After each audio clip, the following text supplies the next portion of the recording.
Hey everyone, it is Kevin Henry, editor-in-chief for drbicuspid.com. Thank you so much for joining us for another episode of the drbicuspid.com podcast. Thrilled today to have on somebody who's really making a difference out there whenever it comes to orthodontics, and that is Dr. Avi Patel. Dr. Patel, how are you, my friend? I'm doing well. How are you? I'm doing great. Good to see you. We see each other in person quite often, but it's good to see you over the camera here. And before we dive in today, I'd just love for our audience to know a little bit more about you. Yeah, totally. So, I'm a general dentist. Went to dental school at NYU Dental. Practiced in the Northeast. I went down to Austin and kind of hit a point there where a lot of things changed. I was burnt out on bread and butter dentistry the first couple years out of school. Just kind of felt like there was more to do and ways to kind of not only improve the quality of my career, but, also help people. And so I thought the answer at that point was, invest in myself. You always hear super successful people telling you the best investment you can make is in you. So that's what I did. I started to kind of prioritize my mental health. I was in therapy. I was waking up earlier, started prioritizing my physical health. That then kind of led to me wanting to enhance my skill sets as a clinician. So invested in like implant courses, got a mentor.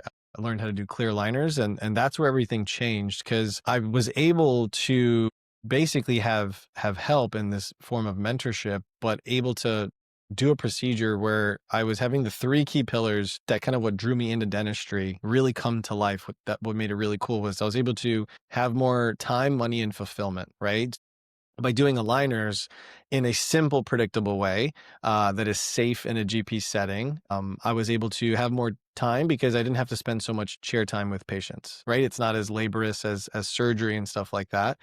Able to make more money because it's a high ticket procedure. Can charge around, $5,000 a case. And then I felt more fulfilled because I wasn't just like drilling and filling. I was actually part of a transformation for my patients, which then led, to more, call it fun treatment, right?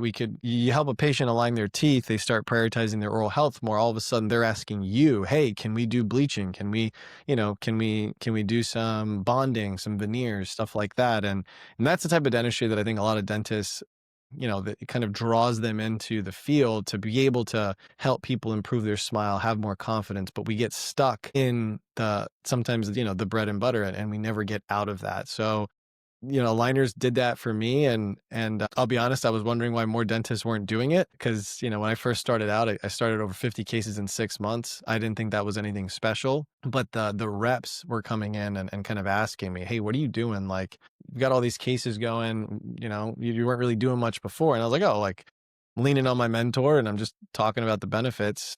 And then, so that's when I realized there was a huge gap in just the industry when it came to aligner education. It was, gate kept, not that accessible, some in-person courses that you could go to, but, for this newer generation of dentists, or even just this generation of all of us in this era of AI and whatnot, it's, we want information fast, and we want the answers, and we want it distilled.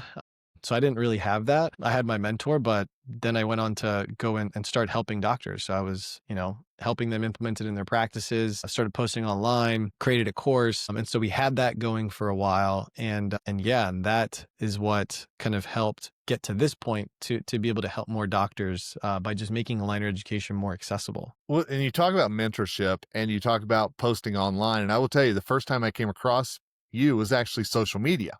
And one Yeah. of the things I've always been so surprised about with you is how open you are on social media, not just with your teaching, but also with some of the struggles maybe that you're going through to kind of educate dentists as well. Yeah. That's the thing, is like when I first started posting on social media, my mom put me on Grant Cardone's book called The 10X Rule. If you haven't read it, highly recommend. But the two concepts that really hit home for me were omnipresence and massive action. So, essentially, like if you're willing to put in the work and just take action, you can make a lot of things possible. And then omnipresence is essentially being everywhere. And so at the time, I was trying to help dentists implement the procedure. So that's where I was just posting a lot. My goal was to be able to show up everywhere. So the fact that, you saw it. That means it worked. There's other people that saw it. I know some people probably listen to this podcast and know who I am because, in 2024, I won the Dentist Influencer of the Year award through Dr. Bicuspid. So I thought that was pretty cool. I didn't even know that was an award when I first started posting, but I always like to bring that in. So thank you for everyone who voted. But where I was going with that is, I always talked or asked people who had big presences online, and I was like, hey, how do you do this? How do you grow? And they're like, just be yourself, right? Just be yourself. They're like, you gotta, that's the recipe. And it sounds simple, but it's a lot harder to action on because a lot of us don't really know who we are. We're not comfortable in our own skin. We're trying to be somebody who we're not. And I struggled with it. And that's something that I mentioned. I was in therapy earlier, but it helped me learn more about who I was and also who I wanted to be. And so I made sure that my daily actions were aligned with that. And yeah, and I started to just share that journey online. So when I first started posting, it wasn't, to do anything other than authentically share who I was, what I was doing, what I was struggling with. And some of that from a clinical standpoint, what were the cases, right? What was going on and what did I have trouble with? And, a big thing clinically when I was doing aligners was when I had a mistake, right? It's like you hear people lecture, give courses and all that. And everyone, you go on Instagram and it's like a brag book of like all the nice cases, but it's like, what about when something goes wrong?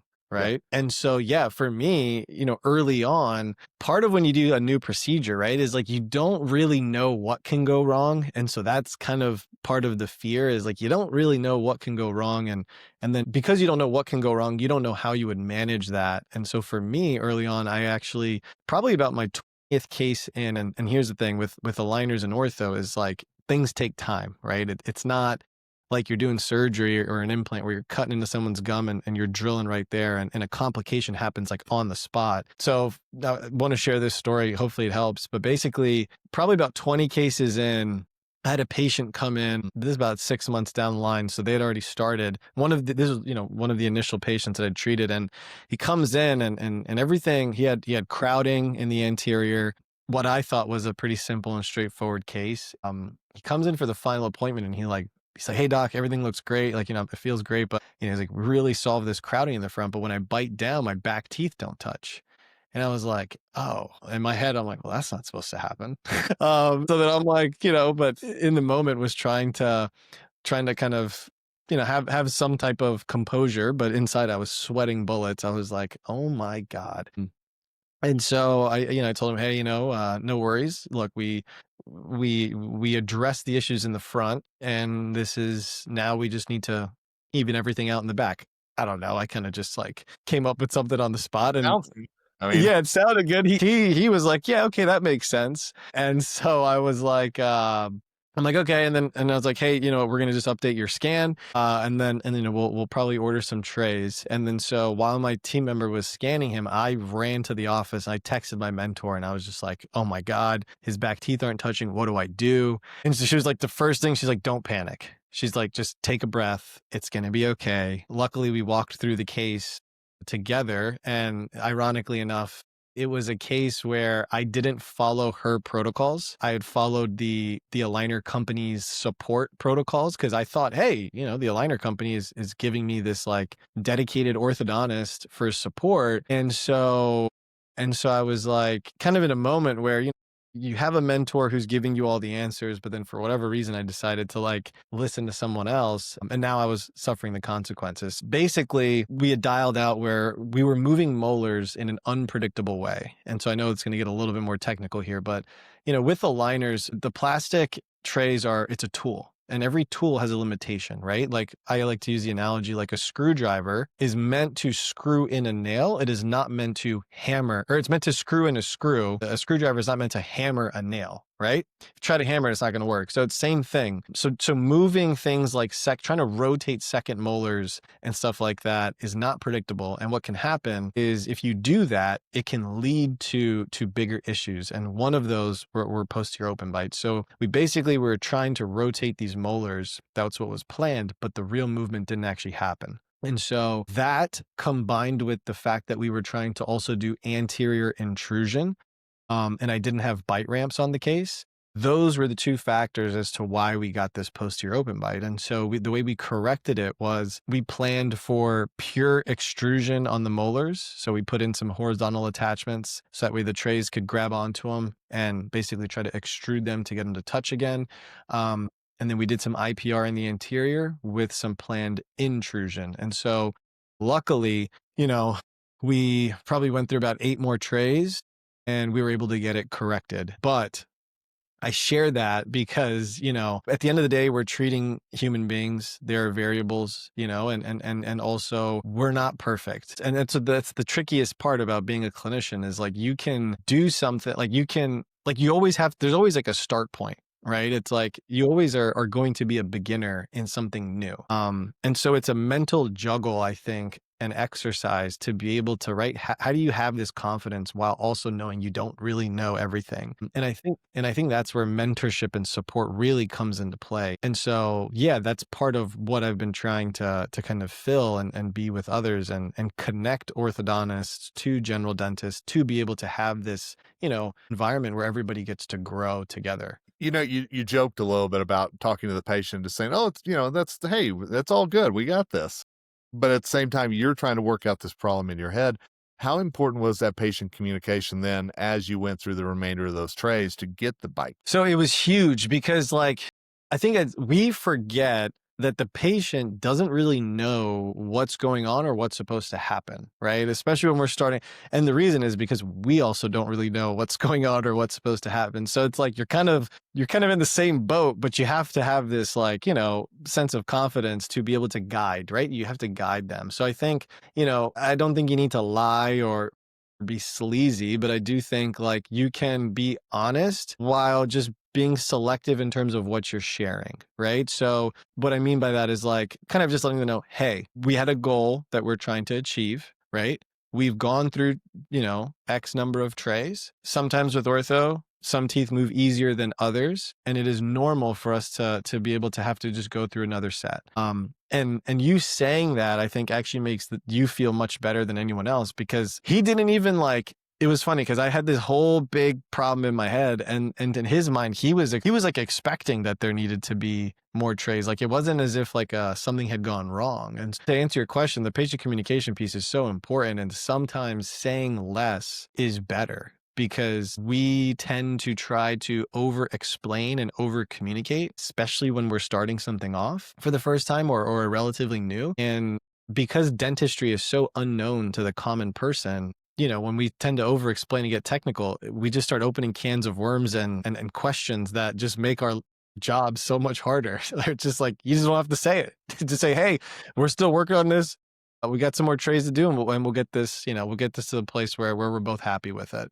That's it. Well, you've talked about the importance of mentorship today, so I want to make sure people know, how do they get a hold of you? How do they learn more? And as well as that social media that I know I came across, and I know so many others who watching this probably have as well. Yeah, totally. So, before we were doing an online course, just kind of what you see, right? Videos, some resources, and a community to ask general questions. And then with some of the we had good success. We've had hundreds of doctors in that.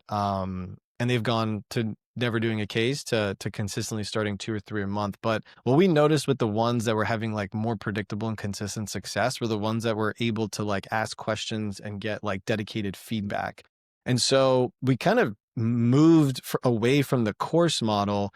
And now we've been able to offer a complete implementation system. So docs can join the system. It doesn't matter what brand of aligners they use. And we help train them. We help implement them, hold them accountable.